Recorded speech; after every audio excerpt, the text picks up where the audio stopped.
नमस्कार दोस्तों, स्वागत है आप सभी का आपके अपने चैनल सोलफुल हार्मनी पर। अगर आप इस चैनल पर नए हैं तो पहले वीडियो को लाइक और चैनल को सब्सक्राइब कर लें ताकि आने वाली अपडेट्स आपको मिलती रहे।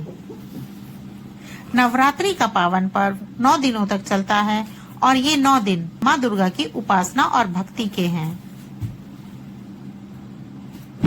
हर दिन एक अलग शक्ति स्वरूप की पूजा की जाती है, माँ शैलपुत्री से लेकर माँ सिद्धिदात्री तक। चलिए शुरू करते हैं। नवरात्रि के तीसरे दिन माँ चंद्रघंटा की पूजा का विशेष महत्व है। इनका स्वरूप शांति और पराक्रम का संगम है।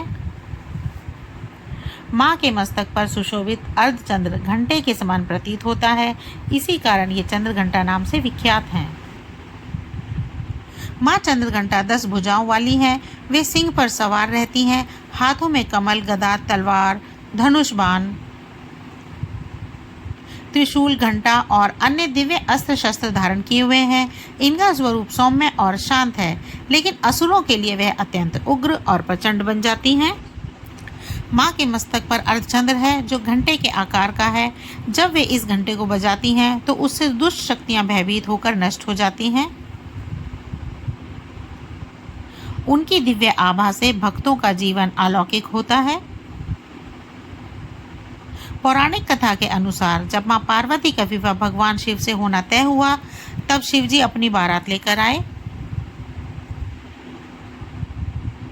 शिव की बारात अत्यंत विचित्र और भयावह थी। उनके साथ भूत, प्रेत, योगी, साधु और विभिन्न गण शामिल थे। शिव जी का स्वरूप भी विचित्र था। वे बाघ की खाल पहने, शरीर पर भस्म लगाए, सांपों से भूषित और खोपड़ियों की माला पहने हुए थे। यह दृश्य देखकर हिमालय और वहां उपस्थित सभी लोग भयभीत हो गए। माता पार्वती ने यह स्थिति देखी और चंद्रघंटा का रूप धारण किया। उन्होंने सभी को शांति और सौंदर्य का आभास कराया। उनकी दिव्य आभा से शिवजी ने भी अपना भयानक स्वरूप त्याग दिया और सुंदर रूप धारण कर लिया। इस प्रकार माँ चंद्रघंटा ने संसार को यह संदेश दिया कि संयम, धैर्य और सौंदर्य से किसी भी परिस्थिति को संतुलित किया जा सकता है। माँ चंद्रघंटा केवल विवाह प्रसंग तक सीमित नहीं है, बल्कि असुरों के संहार में भी इनका विशेष योगदान है। एक कथा के अनुसार जब असुरों ने देवताओं पर अत्याचार किया तो माँ चंद्रघंटा सिंह पर सवार होकर रणभूमि में उतरी। उन्होंने अपने घंटे की ध्वनि से असुरों को भयभीत कर दिया और दिव्य अस्त्र शस्त्रों से उनका नाश किया। युद्ध भूमि में उनका रूप अत्यंत विकराल और तेजस्वी था। उनकी गर्जना और घंटे की आवाज से संपूर्ण त्रिलोक गूंज उठा। इस प्रकार माँ ने भक्तों की रक्षा की और धर्म की स्थापना की। नवरात्रि के तीसरे दिन माँ चंद्रघंटा की पूजा करने से भक्त के सभी भय दूर हो जाते हैं। सुबह स्नान कर स्वच्छ वस्त्र धारण करें, पूजन स्थल पर कलश स्थापना करें और माँ चंद्रघंटा की मूर्ति अथवा चित्र को विराजमान करें। धूप, दीप, चंदन, अक्षत, पुष्प और फल अर्पित करें। माँ को दूध और दूध से बने प्रसाद विशेष प्रिय हैं, इसलिए खीर का भोग लगाना अत्यंत शुभ माना जाता है। पूजन के समय ओम देवी चंद्रघंटाय नमः मंत्र का जाप करें। माँ चंद्रघंटा की उपासना से भक्त को साहस और आत्मविश्वास की प्राप्ति होती है। सभी प्रकार के भय और विघ्न दूर होते हैं। साधक को दिव्य आभा और सकारात्मक ऊर्जा मिलती है। कहा जाता है कि माँ चंद्रघंटा की कृपा से भक्त की आध्यात्मिक साधना सफल होती है। उनके जीवन में एकाग्रता, शांति और संतुलन का विकास होता है।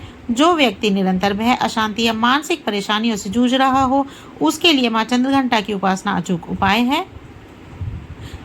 माँ चंद्रघंटा की पूजा के समय यह मंत्र जपना अत्यंत शुभ माना जाता है। पिंडज प्रवरारूढ़ा चंडकोपास्त्र के हिंता प्रसादम तनुजे महम चंद्रघंटेति विश्रुता। माँ चंद्रघंटा के स्वरूप से हमें यह प्रेरणा मिलती है कि साहस और संयम से हर कठिनाई पर विजय प्राप्त की जा सकती है। उनकी कृपा से जीवन भय मुक्त होता है और भक्ति का मार्ग सरल बनता है।